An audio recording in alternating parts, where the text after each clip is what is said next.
Welcome to Real Estate Coaching Radio, starring award-winning real estate coaches and #1 international best-selling authors, Tim and Julie Harris. Real Estate Coaching Radio is the nation's #1 daily radio show for realtors who demand authentic, real-time coaching. Get ready for fluff-free, unfiltered, full-strength honesty about what's truly working to get you into action, helping others, and making money now in today's real estate market. Now to our hosts, Tim and Julie Harris. On today's show, we are going to be covering a topic that is omnipresent in everyone's life, especially those of you who are finally trying to learn how or put the pieces how to push beyond passive lead generation and become proactive lead generators. Today, we're going to be talking about how to overcome your fear of rejection. So, Julie, are you joining me today? I think you are there, yes? I think so. Yes, you are. I don't know if you can hear good. me. Okay, good. No, I can hear you. And you're right. Can we hear you? Very common. Julie, are you there? Yeah. Can we hear you? Am I messing with you? That's not funny anymore. I'm going to pretend I'm muted, and my phone didn't work. Yeah, Back at you. Anyway. Yeah, I know. Yes. Anyone you'd like to acknowledge or anyone you'd like to be grateful, show gratitude towards this morning? Well, from I know your... we've got quite a few new listeners and return listeners from New York City, the Douglas Elliman event that we did not too long ago.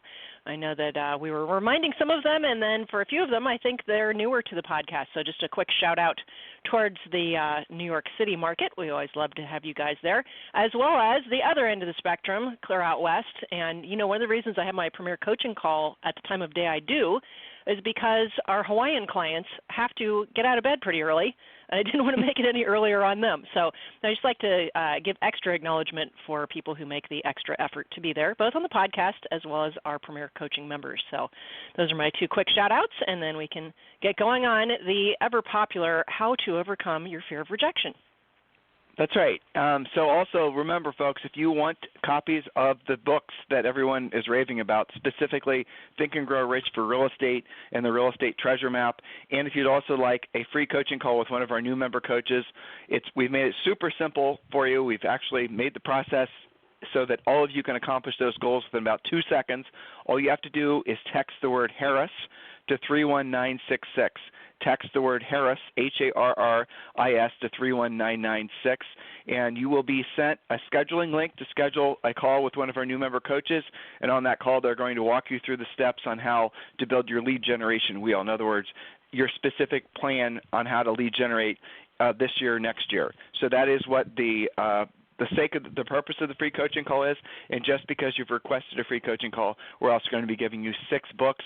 The book link, for those of you who are requesting the coaching calls now, is emailed to you on the confirmation page. You'll understand because you're going to get a text, and you're going to click the link, and then you're going to schedule, and then you're going to get an email confirmation. The books are in the email confirmation. Remember, I told you that, okay? So go ahead and text the word Harris, Harris, to 31996, 31996. Julie? Yes. All right. Perfect. So let's get going on this. And I did some research to make this a little bit more fun for people because it is potentially one of those squirmy topics. You've got to first admit that you have a fear of rejection, and then you can do something about it. So I wrote, living in fear of rejection, decide to conquer that fear once and for all. So this is a little bit of introspection to start out with. What are you avoiding because you fear rejection? How much fuller would your life, your mind, and even your bank account be if you lost that fear of rejection? What are you avoiding? So here's a short list of what we've discovered and uncovered from coaching calls and emails and texts and many podcasts and meeting with some of you live as well.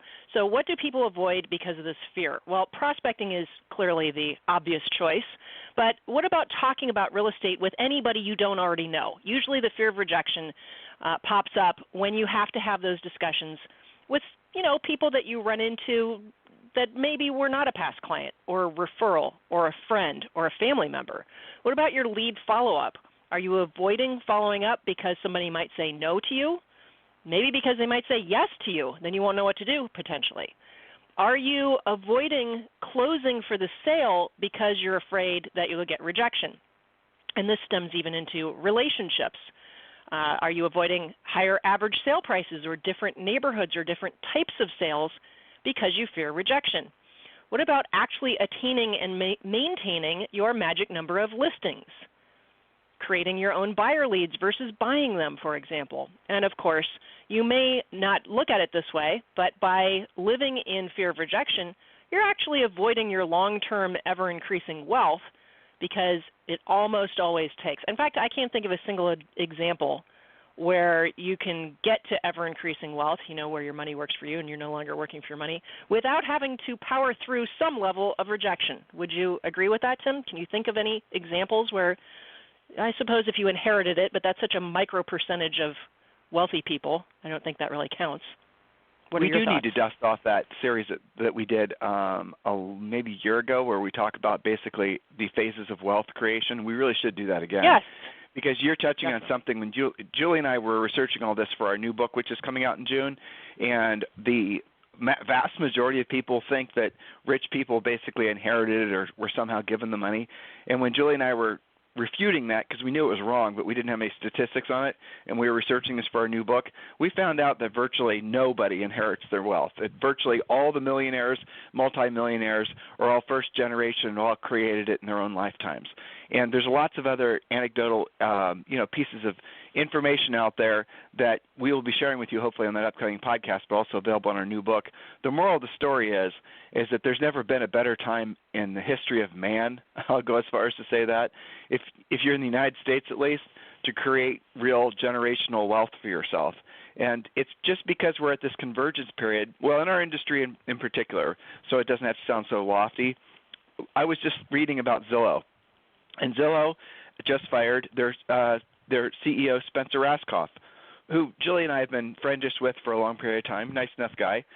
And, he got fired. So why did he get fired? He got fired because probably, who knows really why, but it does appear that the company is not performing well at all. In other words, that the stock price is not reflecting the current reality, and I guess the fear is that that's going to soon be taking place and that they're losing money. They're losing money quarter over quarter over quarter. The company is making no profit continuously, and the whole time they've been in business, they've supposedly only made a profit for 2 quarters ever, and this is since, 2007 or something when they went public, something like that. Maybe it was 2008. And the other thing is the house flipping thing. Well, guess what? That didn't seem to be a very good idea. That's not going to really work. So what many of you are going to see for the first time in your careers, assuming that you're just paying somewhat attention to real estate, is you're going to see, in our prediction, Julie and I have been telling you and rallying against buying buyer leads just about forever, you're going to see the end of one trend, and that trend is buying buyer leads. Zillow knows it because the reason that they're not making any profit and the reason they're losing subscribers and the reason that they're projecting their own growth in 2019 will only be 2% if they grow at all. That's pretty amazing. That is I don't even know what more proof you'd need that it's the end of the buying buyer lead trend.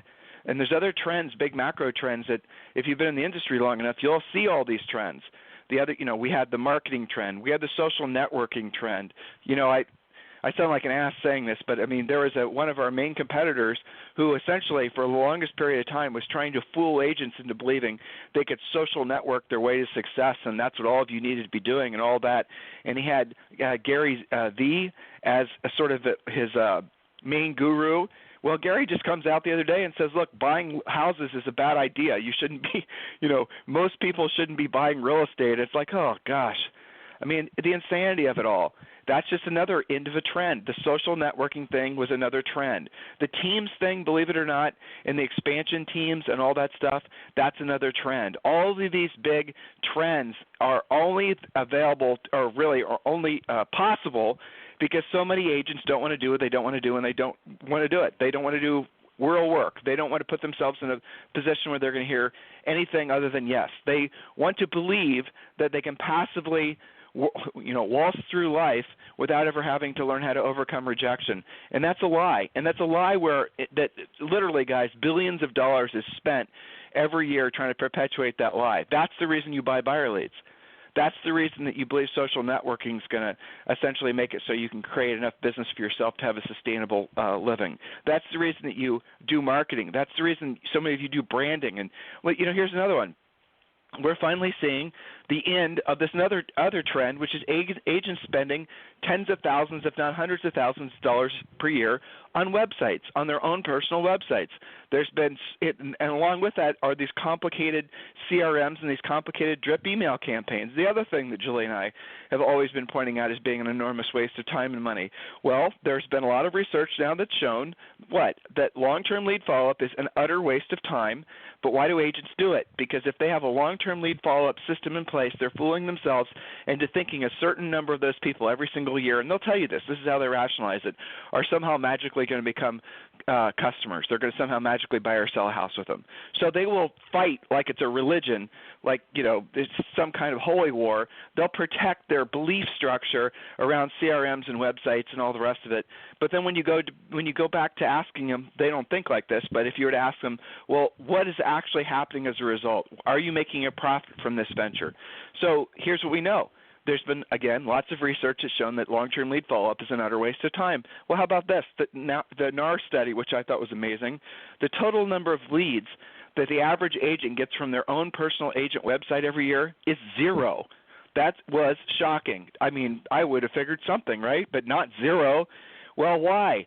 Because in order for your agent website to be found, you're going to have to either do lots of pay-per-click, and even at that, who's going to want to go to your agent website when they could go to one of the portals and get all the information that they want? I mean, it's just the insanity of it all. And yet, how many of you right now are spending millions of dollars, collectively, obviously, on these silly things, thinking that it's going to work because maybe you just discovered our podcast, and everybody else that you're getting information from is trying to, they have confirmation bias that all these things will work, but we know for a fact that they don't. That's the reason that Julie and I always go back to saying the same thing, that if you want to be in this business long term, you're going to have to learn how to generate your own business.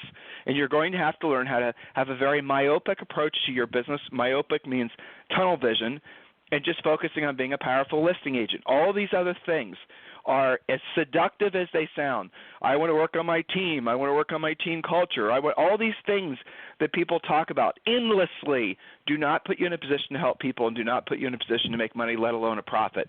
These are just some simple, cold facts. The other things are trendy, guys. And like I said, I suspect we're very close to seeing the end of the buying buyer leads trend. Oh, there'll still be people buying buyer leads, but as far as it being a big, huge trend, no, it'll go away. And that a lot of other things you're going to see go away as well. So during this time of change that's happening in the housing market, that's happening sort of where we're starting to see maybe what will be I think personally, the AI thing might be interesting, but really at the end of the day, all of those things are just sideshows compared to the amount of money you can make learning how to pick up the phone and actually learning how to generate your own business. If you were just willing, just for a second, to open your mind to the fact that everything you want is on the other side of doing what you don't want to do, and you don't want to do it at the highest level, doing it consistently, learning how to really, really do good, work at a high level. If you could just accept that and stop looking for sideshows and stop looking for distractions, your life would be 1,000 times better. And here's the thing. I know you know this. I know for a fact you know this, but you just ignore it because you keep on hoping and praying that somehow what Julie and I are saying is wrong, and somehow magically you're going to be the person that discovers the shortcut. You think somehow you are some kind of a genius, that you're going to weave together your own little plan that involves a bunch of shortcuts, and that's going to make it so you never actually have to do what you don't want to do, and you don't want to do it at the highest level. That's what millions and millions of you believe. It's sad because what you're doing is you're not just procrastinating your success, you're making it so that you'll never achieve it, because what you're going to spend lots of money and time, and that's two things that many of you, no one has lots of time and very few people have lots of money. So your real estate career will come to an end because you thought there was a shortcut, because you didn't actually listen to what we said and decide to truly focus on doing what you don't want to do, and you don't want to do it at the highest level on a consistent daily basis. That's what our Premier Coaching Program is all about. It's not for wimps. It's not for lightweights. It's not for people that aren't serious. This isn't a rah-rah program. That's not the approach that Julie and I take. You longtime listeners, you know that. We're always going to tell you the truth. We're always going to tell you what you don't want to hear when you don't want to hear it, and ideally, hopefully, at the highest level, so you actually will listen. If you want to know more about the Premier Coaching Program, if you want to get those free books, just text the word Harris, Harris, to 31996. Julie?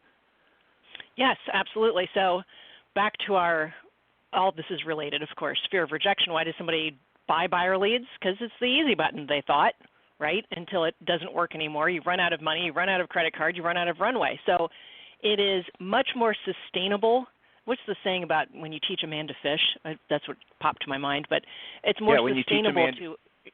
Yeah, go ahead. You give a man a fish. You give a man a fish or a woman. They have a meal for a day. You teach them how to fish. They can feed themselves for a lifetime. Yeah. That really is the essence of it, though, isn't it? I mean, that is the truth, Julie. That's a really good way of thinking about it. Yeah.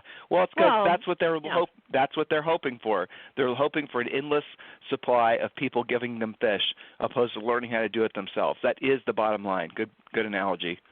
It is. So, how do you power through this? Again, I try to make this a little bit more fun, so I did some research. And Tim, you'll remember we did this, I don't know, maybe a year ago or so, but I've added to our notes since then. There's a great TED Talk by a guy named Jia Jiang. It's Jiang, but you can find it in TED Talks. He boldly adventures into a territory many fear. That's rejection. So here's what he did that was really fun, and he even has I think he has some of these on YouTube. It's just a fun concept. He actively sought out rejection for 100 days because he knew he had to get over it. He said, I am going to power through this. I'm going to do it for 100 days. And he came up with all of these rejection challenges for himself. For example, walk up to a stranger and ask to borrow $100. Okay, that's weirder than saying, who do you know who could use my help buying or selling real estate this month? Don't you think? Right? Got $100 you can lend me? How about requesting a burger refill at a restaurant? He desensitized himself to the pain and shame that rejection often brings, or at least you think it brings to you, and discovered that simply asking for what you want can open up possibilities where you expect to find dead ends. So what did he discover? And how does this apply to your real estate world? So I took some points of what he discovered, and then I'm applying that to real estate. So point number one, his childhood fear had haunted him into adulthood. He had experienced rejection at about age 6, and he goes into a story about that. It's basically a typical playground story. But from age 6, I mean, that's only a year older than Zoe. To hold on to that for your whole life, okay? So he decided to get over that. He recognized it and decided to create 100 days of rejection to deep dive into this challenge. So I wrote down, what rejection are you still hanging onto, and how long ago did it occur? Isn't it time to let that go? And then I wrote, cue the Elsa song from Let It Go and Frozen. Right? Oh, man, Julie. It's such a great song. I know. Do you ever have a 5-year-old in your life? Right? But it's so applicable, and it sticks with you. It's a great brain worm to help you get over rejection. All right. Point number 2, what did he learn? He learned that it was not the initial rejection. It was the fact that he had no plan, no presentation, and no close. It wasn't the asking. It was the fact that he just didn't have a plan. So I wrote down, sounds a lot like real estate issues. Consider the fact that winging it all the time keeps you on the path to rejection, because the definition of close is the logical ending to a great presentation. Some of you live in fear of rejection and don't close because it's so awkward. Well, why is it awkward? Because you're trying to close without having had a great presentation. It's weird for you. It's weird for the prospect. That's why you don't do it, and you continue to live in the fear of rejection. So what's the solution? Pre-listing package, pre-qualification scripts, actual listing presentation. It really makes things so much easier and less weird for your prospect. You'll want to close because you had a great presentation. And in fact, when you do things right and you follow our 7-step listing process, which we've done entire podcasts on, and like our Douglas Elliman friends, we did a little presentation about the 7-step listing process for them. So when you do that, it's almost uncanny. You'll actually have appointments that have virtually closed themselves. It's so much easier, and it's basically rejection-free. So, or in the case of real estate, objection-free, because objections are seen by agents as rejection. So number 3, this fellow named Gia did the equivalent of, quote, earn while you learn by creating these experiences on purpose, experiences where he was likely to be rejected, asking for $100 from a stranger or a burger refill, or asking to be a Starbucks greeter was one of his things, for example. Okay, and if I recall correctly, one of the Starbucks stores that he tried this at actually let him do it. just to see if he would. And he had a great time doing it. It was just a funny concept. So one of the things I thought about when I wrote this, Earn While You Learn, and powering through those experiences, Tim, you said to me something yesterday about a project you were working on, that there's such a difference in just taking action will get you to the finish line faster than simply thinking about how to get to the finish line, right? So by taking a few steps, you can't get to step 5 or 6. You don't even really know what that action step is until you've done 1, 2, and 3. And so many people get stuck because they want to, like you said, create their whiz-bang, personally created, socked together plan versus following something that actually works, and they end up not taking any action. I don't know if that made any sense. Well, no, it was, yes, I know what you're talking about, but I mean, that was in response to a lot of people who think they're supposed to have role-play partners and accountability partners and all these other partners. And you guys who think like that, I like the idea of it. Conceptually, it sounds wonderful, but I promise you it's never going to work. And then you're going to use that as your excuse not to actually do the work. That's the reason that Julie and I always suggest that you role-play with the actual people who you're supposed to be prospecting, i.e. the sellers. Get on the phone. Fail forward, because when you're under the actual pressure of being on the phone with a seller, you're going to get so much more effective at the calling, at the overcoming of the objections, of learning how the conversation flow works in the scripts, that you are going to learn it in like 3 or 4 contacts, versus if you do what a lot of people do, which is the Mickey Mouse procrastination method, too much of this and role-playing and studying that. It's like those of you who join the coaching program and you think you're supposed to somehow magically learn all the content before you actually start doing what you don't want to do and you don't want to do at the highest level. Fact is, depending on where you are in your real estate career, you're not even completely ready for most of the content on Premier Coaching. Premier Coaching is the backbone of your business that's there when you need it. So if you're, essentially just getting started, we've got a great path for new agents on Premier Coaching. If you're a veteran and you're looking for ways to take your business to the next level without, spending all your money, obviously that's what Premier Coaching is designed for. But there are going to be different pathways that each agent takes depending on their previous experiences and, frankly, their experience level. But I'll tell you the mistake that all of you make, and this isn't just with Premier Coaching, it's in life in general, you'll henpeck. You're going to look for the things that are easy. You're going to look for the things that basically go back to, you know what I'm going to say, don't require you to ever experience rejection. You're going to look for the things that will be, in your mind, the passive stuff, so you don't actually ever have to learn to do the real proactive prospecting, the real work of this business, of any business, by the way. It's picking up the phone. And I was on this, mini rant a second ago, but it's worth emphasizing again. When the rest of the world is focused on digital, when the rest of the world is trying to do passive, if you really want to stand out, pick up the phone. Don't worry about your preconceived notions about the phone. Those are your beliefs. Those are your temporary beliefs, by the way.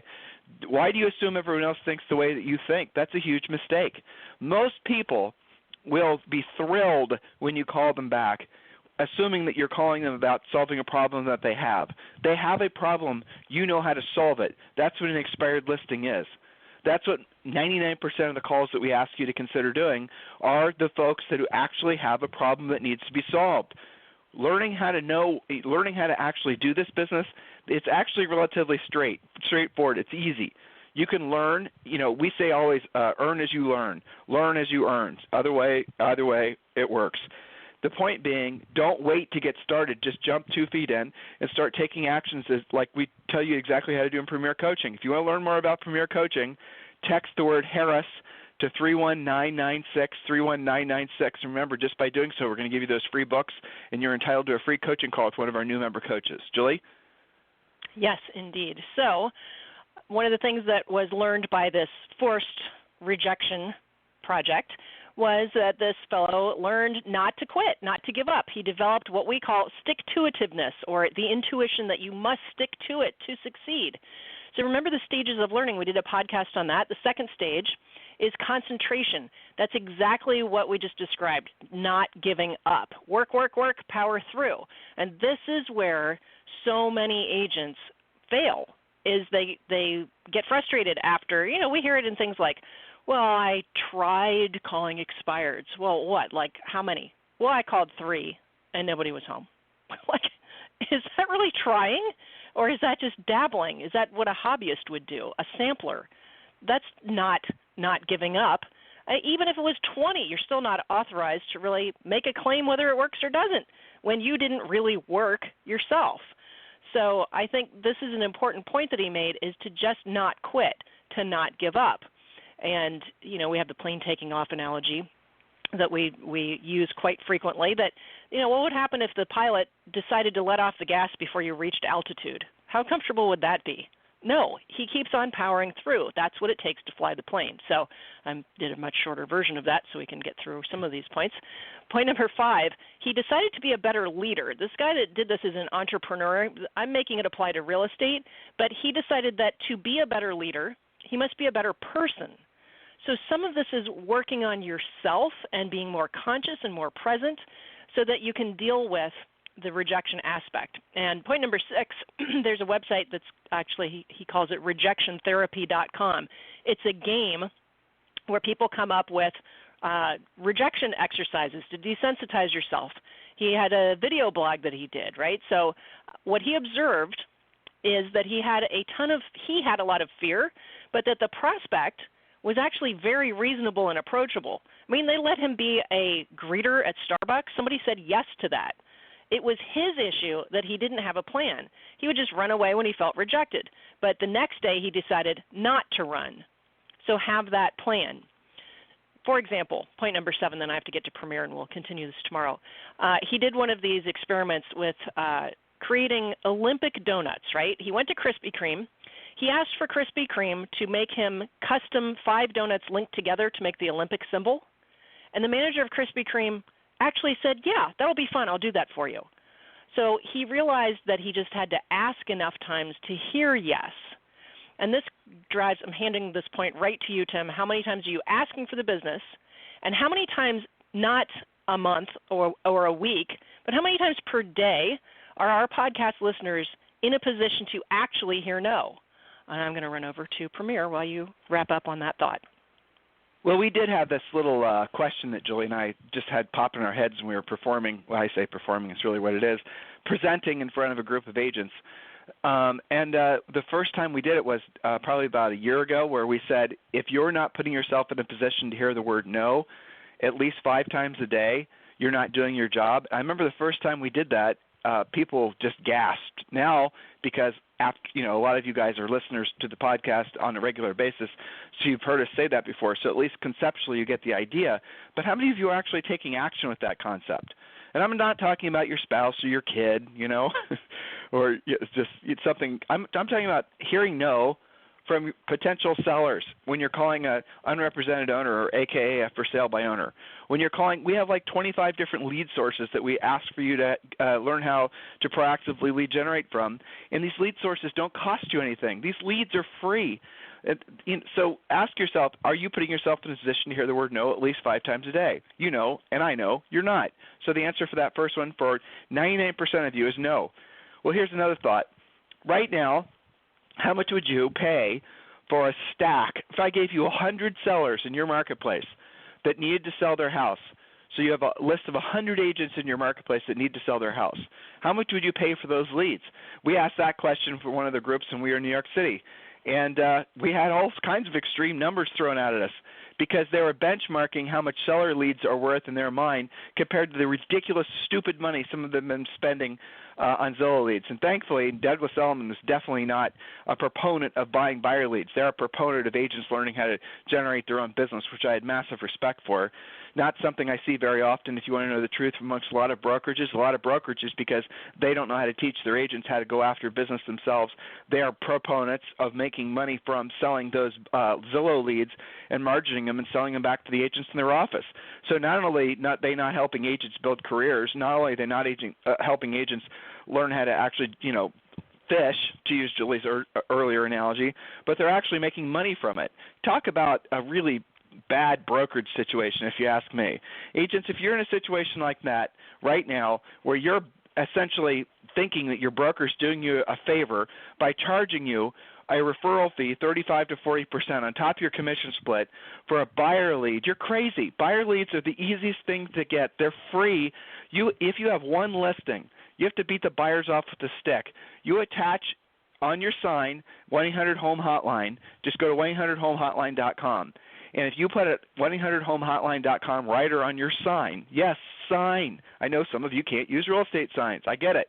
But you could certainly run 800-HOME hotline in any of the ads that you're running if you're doing ads at all. Or at the end of the day, the fact is you'll get lots of calls from people who are searching you out just because they're looking in neighborhoods and they're going to see that you're a listing agent, and they might see it on, one of the portals. The moral of the story is, if I were to stand in front of you right now, a group of you, and I were to say, how much would you pay me for 100 sellers that we already know that they have to sell the house? We already know what they think it's worth. We already know their contact information. You would pay me hundreds of dollars per lead. You know you would. You already are.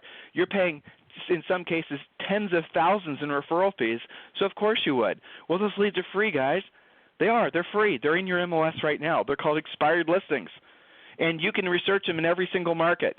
You can find out who's not selling, and you can learn how to go after that business. That is just one of the arguably about 50 different lead generators that we teach you. But we're really drilling down on expireds right now, at least for the next few months, because of the fact that it's the best opportunity to make money right now in real estate. There's no doubt. And it's the best opportunity because the market's changing, and so few agents have a clue how to proactively lead generate. So if you're sitting, or standing or walking or talking or driving or whatever, listening, and you're saying, how the hell am I going to really kick some serious ass in real estate? We just told you. Are you listening? Or are you just basically going to drop off some more pumpkin pies and forget-me-not seeds and hope and pray that somehow your phones are going to ring? How long are you literally going to stay on the lazy train? You've got to ask yourself that question. Some of you, the rest of your lives, I get it. We can't help all of you. Many of you don't want to be helped. You're listening to us because you find us entertaining for some reason. I don't know. You're listening to us because we're like comfort food for you. Some of you have been listening to us for years. I get that. But the moral of the story is, our job is to educate you, motivate you, but our real job, our focus, our mission is to get you into action. But ultimately, you're the only one that can decide if that third element is going to be something that actually you're going to do anything with. Are you going to get into action with this information? Look, guys, we've made it simple for you. You can learn more about the coaching program. You can learn more about how to be a proactive lead generator. Everything you want to focus on in your business that's going to put you in a position to be financially free, we're going to teach you how to do it. That's what we do. That's the reason our book on Amazon is an international bestseller, Harris Rules, if you've not purchased that book. And an updated and revised edition is coming out in June. It's twice the size. Julie, God bless her soul, spent just an ungodly amount of time on it. So that book is now in pre-sale, so if you want to pick that one up on Amazon, go right ahead. Or in the meantime, just text the word Harris, Harris, to 31996. In the meantime, if you need me for anything, it's tim@timandjulieharris.com or julie@timandjulieharris.com. Have a fantastic day. We'll talk with you on the show tomorrow.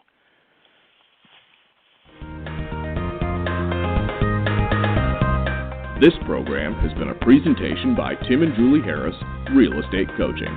For more information on our real estate coaching and training programs, visit our website at timandjulieharris.com. Remember to tune in weekdays at noon for upcoming shows, and until next time, thank you for listening to Real Estate Coaching Radio with Tim and Julie Harris.